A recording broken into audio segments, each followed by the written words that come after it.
today we're gonna make some super delicious strawberry custard cake. So I divided the ingredients in 3 parts, as you can see. So this is the stuff we're gonna need for the crust. We're gonna need 1 cup of all-purpose flour, 2 tablespoons of sugar. We're gonna need 6 tablespoons of butter. I've cubed these and it's room temperature. And we're gonna need 1 egg yolk. And then this is the pan we're gonna make the tart in. As you can see, it has an adjustable or a removable bottom. So that's for the crust. This is the stuff we're gonna need for the custard. We're gonna need 1 cup milk, 1/3 of a cup of sugar. We're gonna need 1/2 teaspoon of vanilla, 2 tablespoons of flour, and 2 egg yolks. So of course we're gonna remove the white bits from that. And then for the topping, we're gonna need some strawberries. You can use whatever kind of fruit you like. And these strawberries are not the sweetest. Actually, they have this like bitter tang to it. So I'm gonna mix it in with 1 tablespoon and a half of sugar. We're gonna cut these, and then we're gonna mix in the sugar and let it rest a little bit so it gets some of the sweetness. So actually, first of all, we're gonna start doing the strawberries first so they have time to set. So we're gonna add this 2 tablespoons or 1.5 tablespoons of sugar in the plate over here, and then we're gonna cut the strawberries reasonable size like this.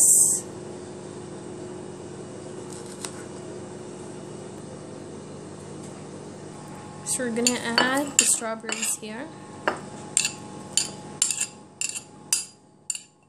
Make sure you have enough space so that they don't crunch. You don't crush them. And then just mix it in.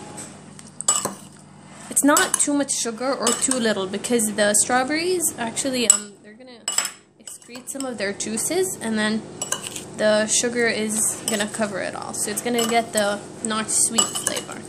You can add a tad, like a tablespoon of orange juice to the top, and then give it a good mix. It'll give you that extra flavor.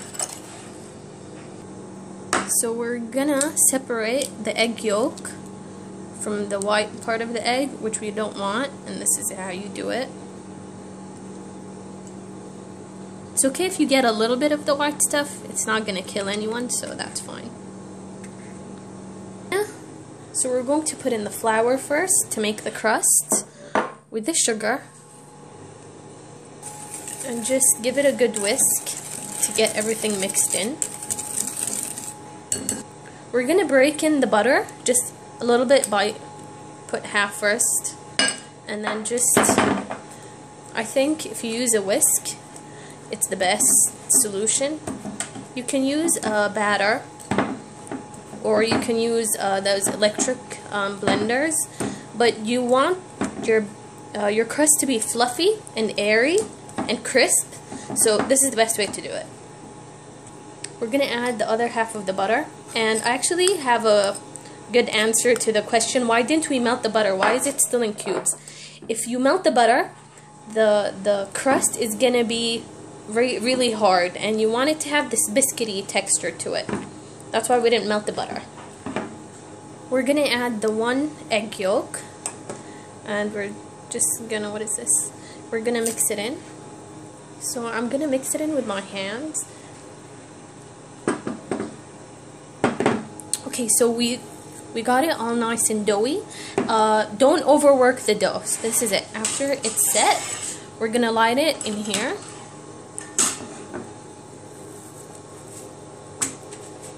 And just flatten it out around the corners. Okay, so we flattened it out. This is the best way to do it. Flatten out with your hand so you can see that it's all the same level. You can get some across the edges. If there's extra, just go ahead and cut it. Now we did preheat the oven, so we're gonna put this in for about 10 to 12 minutes. This is very thin, and keep in mind that the pan or the pie pan is black, so it's gonna heat really quickly. Okay, so we're going to put this pie in here for 10 to 12 minutes. Okay, so first of all, we're gonna bring this milk to a boil. Close to boiling, so not exactly, but almost close to a boiling point. So while the milk is boiling, we're gonna add to the 2 egg yolks about a teaspoon of vanilla, and then we're gonna add the 1/3 of a cup of sugar, and we're gonna whisk this together. Let's whisk it together. We're gonna gradually add this to the milk while it's boiling.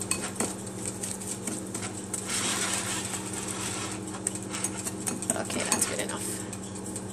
Okay, so as you can see, the milk has come to a boil. We're gonna add this. Concentrate for a second. We're not gonna add this here. No, we're gonna add this gradually here, and then we're gonna mix it in really well. And then we're gonna, after it mixes well, then we're gonna add it back here and then on the fire. So we're gonna add this gradually here.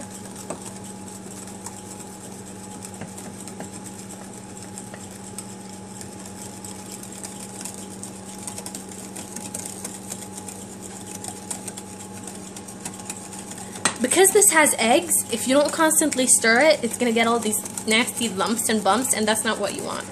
So we're going to mix this in for another minute, and then we're going to add it again here. We're going to put it back on the fire. So a minute of stirring, we're going to add it back on the fire. Now, this is liquidy now, but it's going to get really thick, so you need to constantly stir it until it thickens out. So this process is going to take about 2 to 3 minutes. Don't stop stirring it.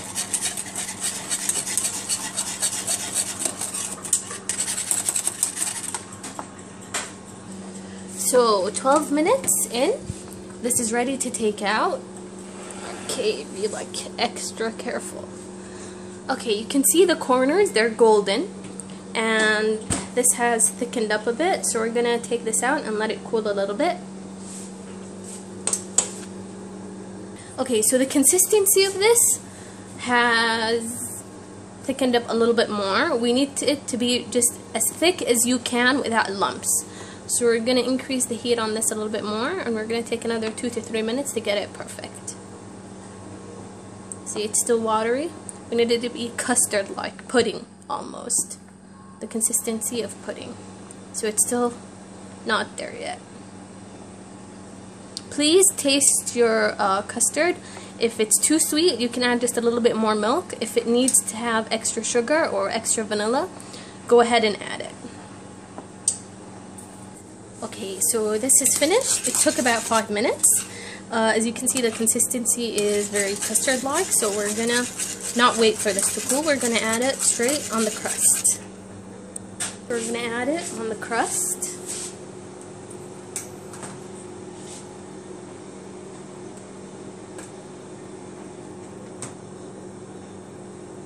So we're going to give this just a shake to even things out. When this cools a little bit, we're going to add the strawberries. Let me show you the strawberries. As I said before, the sugar will mix in really well, and it did. So we're going to wait for the custard to cool for about 20 minutes, and then we're going to add the strawberries so they don't sink down. Okay, so this is the tart after it cooled down. The strawberries, we're gonna just sift all that excess juices, which we're gonna use later to graze over the tart. Just make sure we get all that extra juice because we don't want it to sog the custard. Oops. So we're gonna take and we're just gonna line them. Now you can go ahead and design it the way you want. You can add whatever kind of fruit you want. So let's get started. Okay, so this is it after we finished arranging the strawberries. I did get lazy arranging them, but I mean, it's the taste that matters. No, also visualization matters. So try to make it look really nice. Now you do have the option of putting this juice over it. I'm not going to do it because it will sog the crust. So I really don't advise pouring the watery bits on this. So you can let this cool in the fridge for about half an hour before you serve, or you can go ahead and serve it right now. Enjoy!